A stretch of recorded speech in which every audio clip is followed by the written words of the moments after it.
পিরোজপুরের মঠবাড়িয়া পৌরসভার সবুজনগর এলাকার বাটারপুল সংলগ্ন মাঠ থেকে বুধবার বিকেলে উদ্ধারকৃত অজ্ঞাত লাশের পরিচয় পাওয়া গেছে। নিহত বীরের নাম আলী আহমদ। তিনি পাথরঘাটা উপজেলার টেংরা গাববাড়িয়া এলাকার জয়নাল আকনের পুত্র। লাশের ময়নাতদন্ত শেষে বৃহস্পতিবার বিকালে মৃত আলী আহমদ আকনের পুত্র হারুন সহ স্বজনরা মঠবাড়িয়া থানা থেকে তার লাশ বাড়িতে নিয়ে যান। আমার নাম হাজারা বেগম। আলী আহমদ আপনার কি হয়? আমার শ্বশুর। আচ্ছা, সে বাড়ি থেকে কবে আসছে? সে মঙ্গলবার সকালে মঙ্গলবার সকালে আসছে।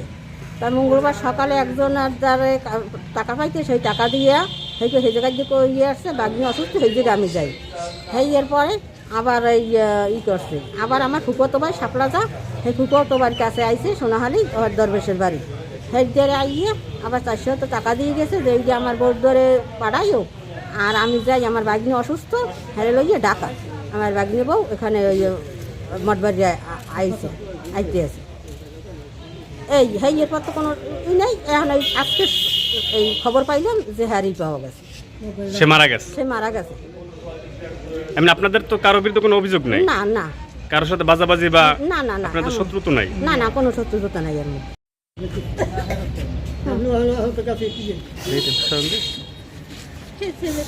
আমার নাম কি? আমার নাম হারুন আখন। আলী আহমদ আপনার কি হয়? আমার পিতা। আচ্ছা, বাড়ি থেকে আসছে কবে?